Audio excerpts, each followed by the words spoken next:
Welcome to the show, 5-Star Fam. I'm AJ. Before we get into it, become part of the notification squad by hitting the bell next to the subscribe button on YouTube.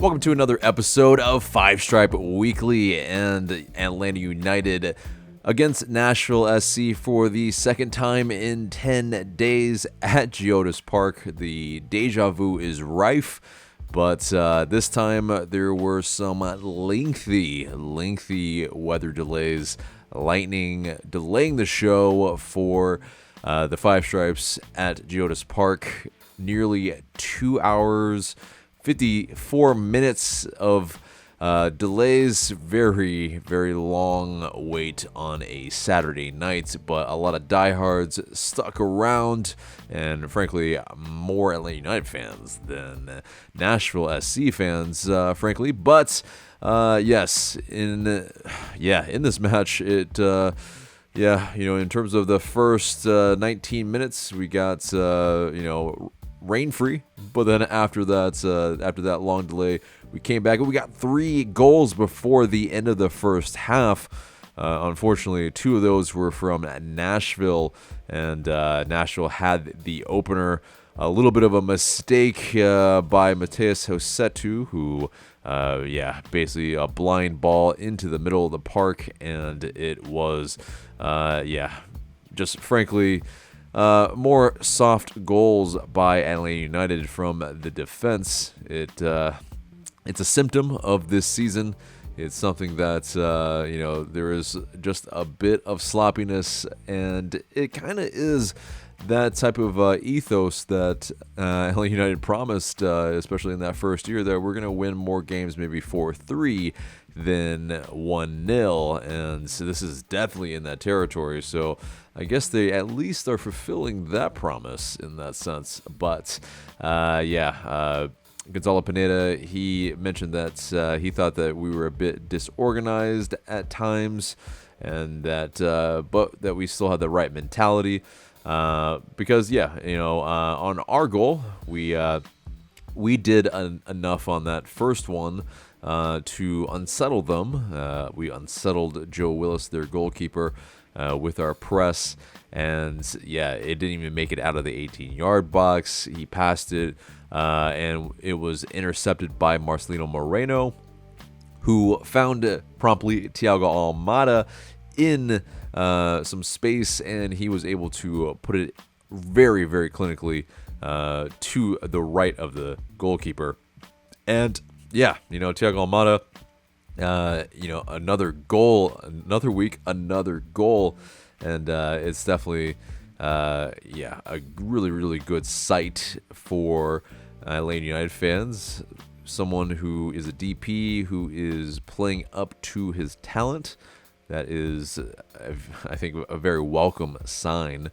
Now, after that, unfortunately, we conceded very quickly, and it was this 32nd minute, and more just kind of sloppy defending where, CJ Sapong, who scored the first goal for them, he headed the ball across for Mukhtar to finish it at the back post, and that is just, where, them two are kind of their two-prong attack, and they are a couple of guys that you game plan for, and if you game plan them and you still allow them to score, it's obviously we have failed that game plan. Obviously, Mukhtar, he is one of the best players in this league, so take nothing away from them, but it is definitely, I think CJ Sapong, veteran in this league. I think we can, if we had defense that didn't switch off so much anyway, it is something that we could prevent. These are preventable type of goals, especially when they're, maybe that close, and maybe not allowing the cross in the first place, which was from defender Jack Meyer. And either way, we go into that second half. We unfortunately lose Andrew Gutman to injury, another soft tissue injury, and it is something that's so frustrating, and we'll get to what that injury truly is later in the news. But you just have another makeshift defense again, and we are able to hold them off, do enough, fight back, and I think, very telling what Gonzalo Pineda was saying after the match, that he thought that, sometimes a good way to come back is obviously to clean up the softballs that we have been giving up, but another good way is to just keep attacking more. And it definitely was that. And we, attack more in that second half.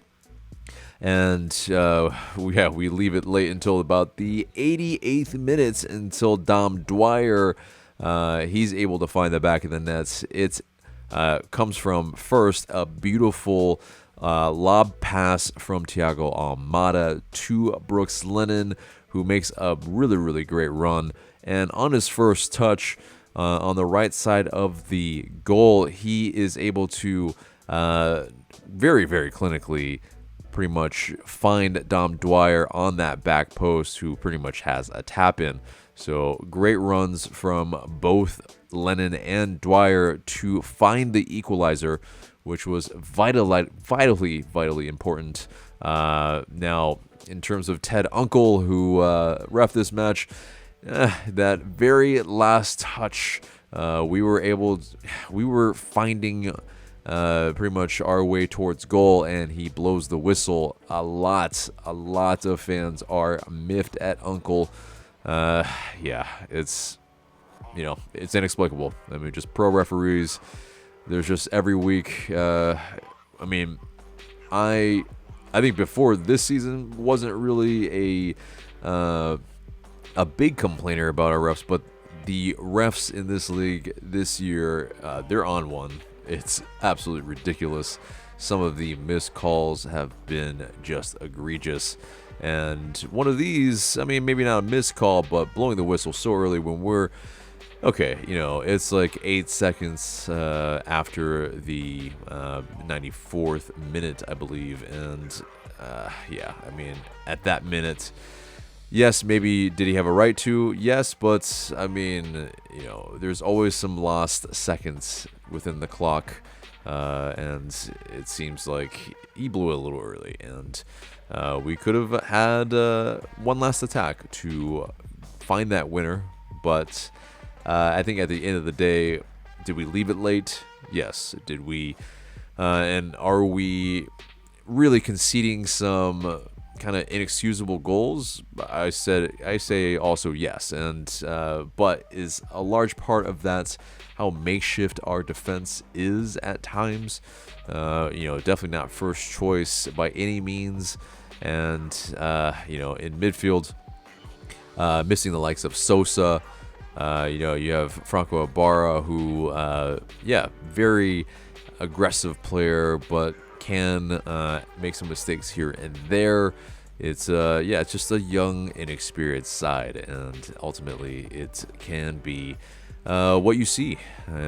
But at the end of the day, a point on the road, especially with a long weather delay and the legs, it obviously, I think in this sense, Gonzalo Pineda, he did the right thing after in the post-match press conference. He excused his players from having to do any press, and he pretty much faced the press and answered the questions. So to allow his players to be able to recover just a little bit more because of the time frame that the wait was on. So, but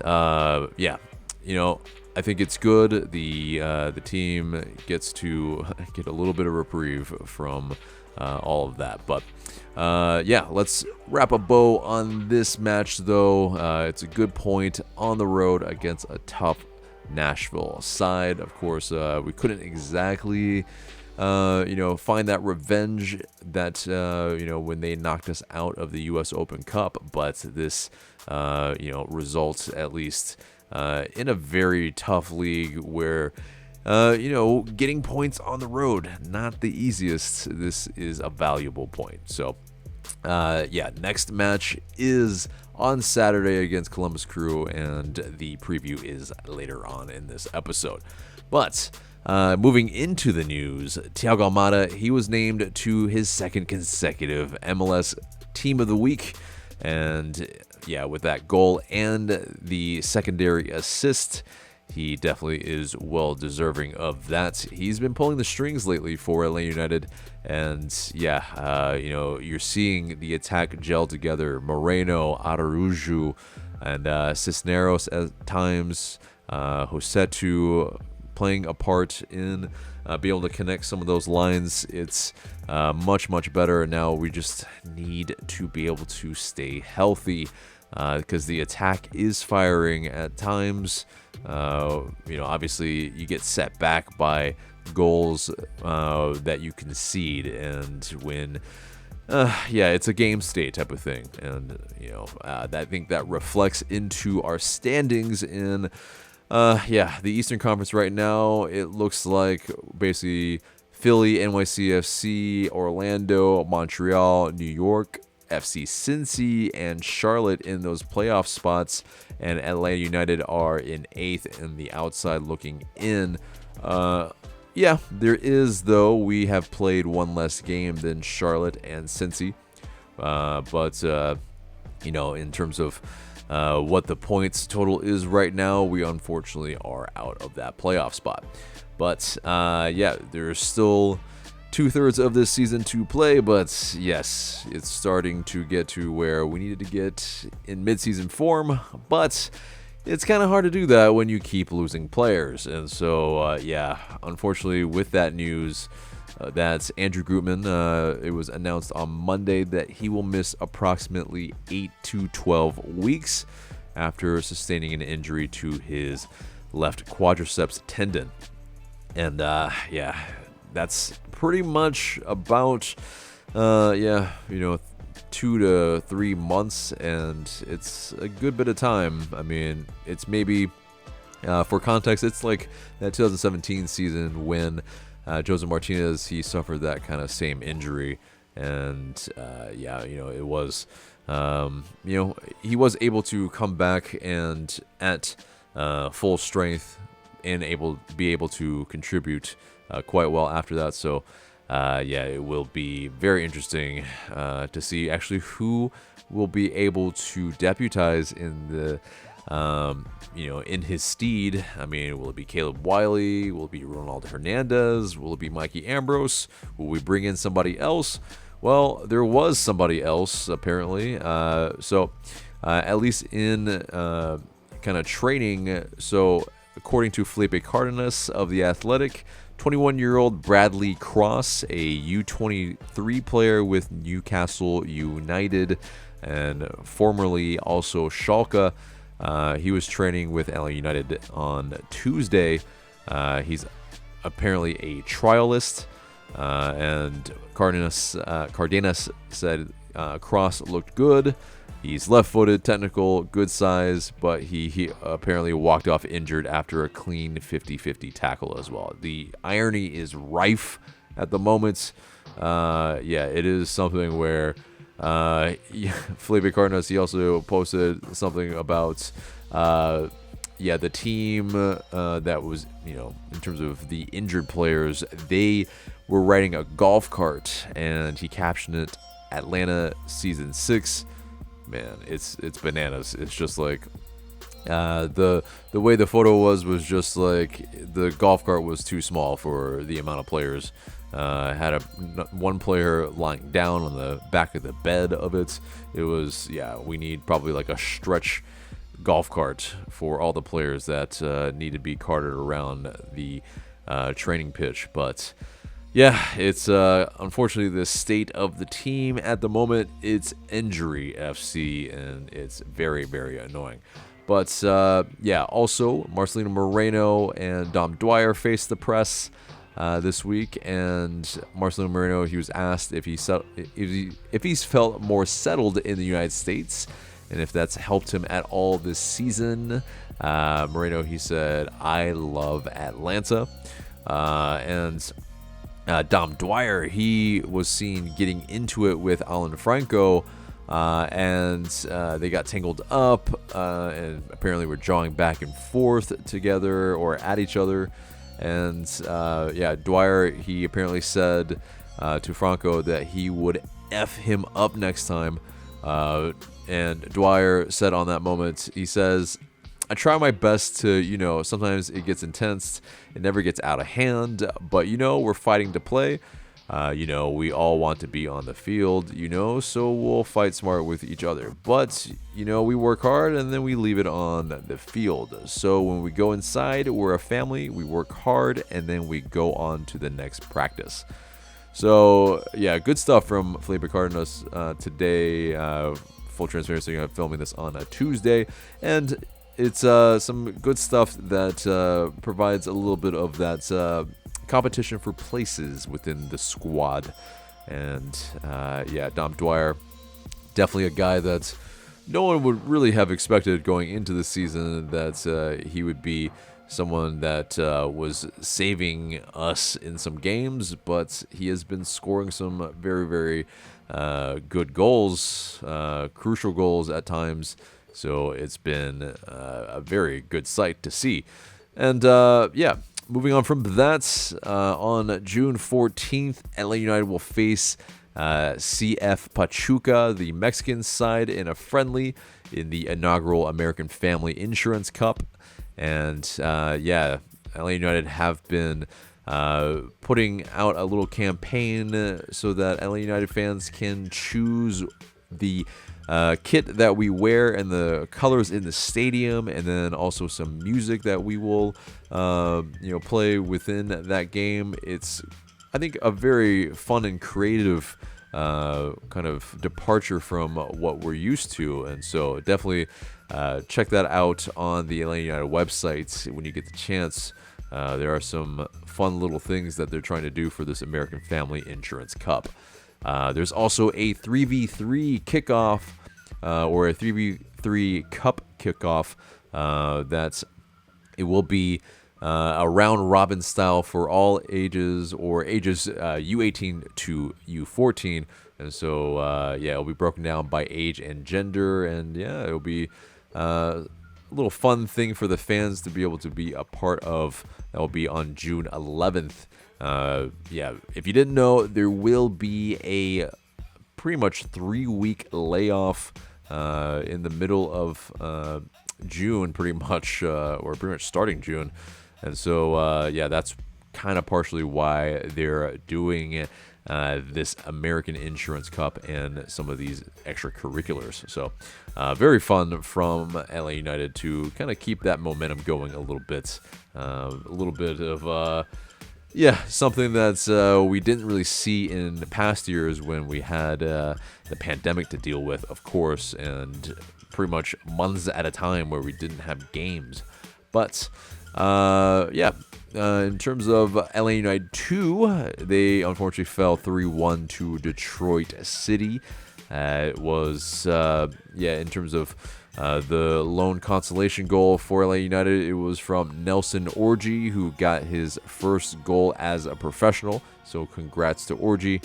But it's, LA United 2, they are 2-8-0 with 6 points so far in this young season for them. But, not the most promising start, but it's kind of more been about the process for LA United 2 anyway. But that wraps it up for the news, and it gets us to the match preview, and we will be playing the Columbus Crew at the Benz at 7 p.m. on Saturday.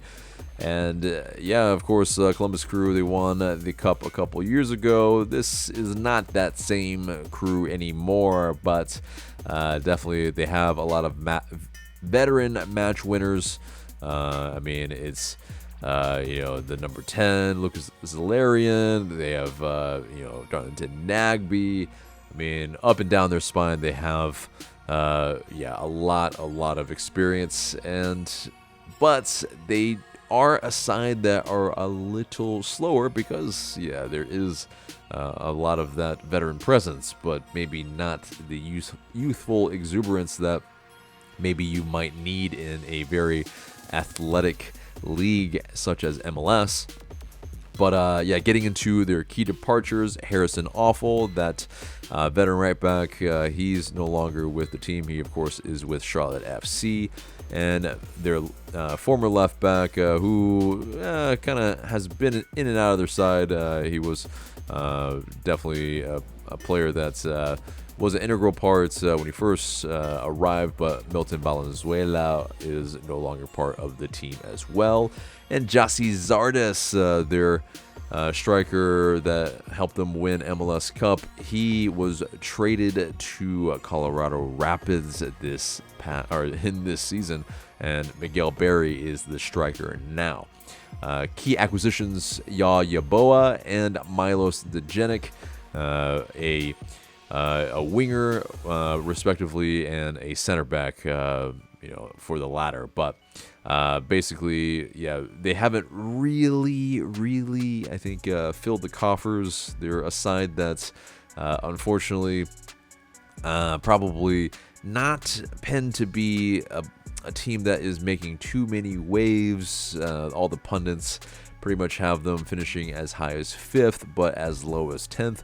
So as mid-table as they come, unless they are able to make some other moves that can strengthen this side.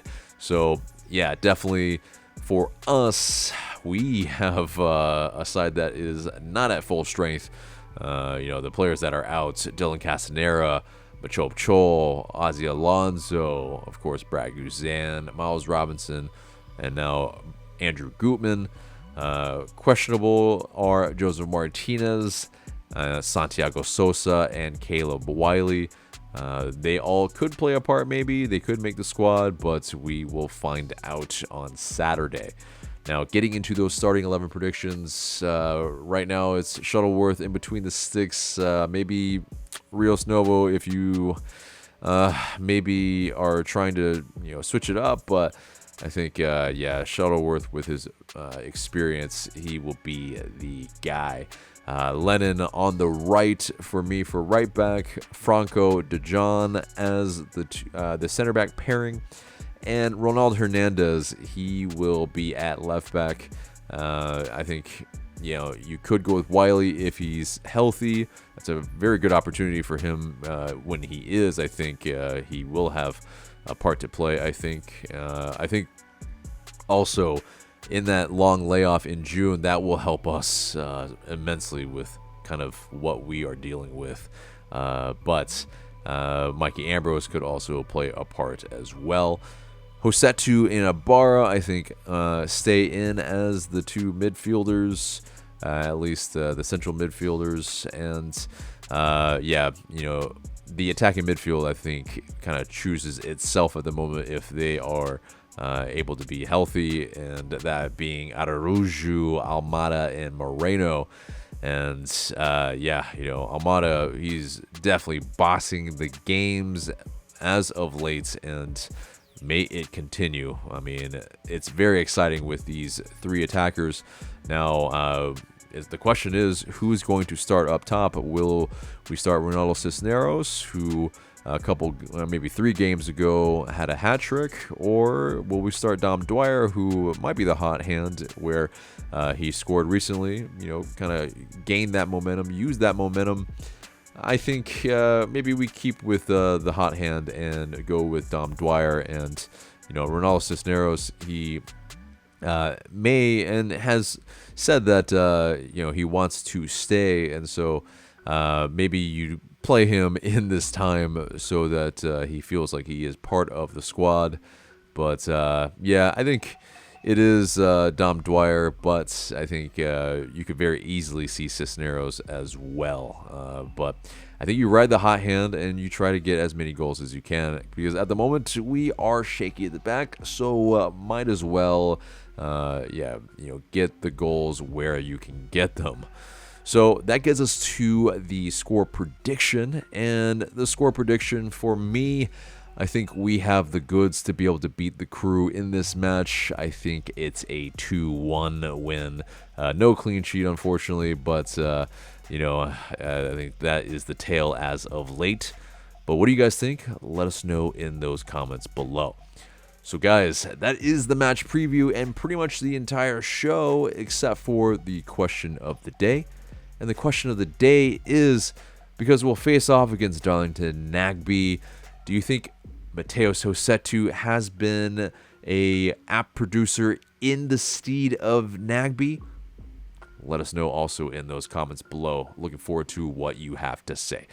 But guys, that is the episode. Remember to like, share, comment, subscribe. I've been AJ. Thank you so much for watching.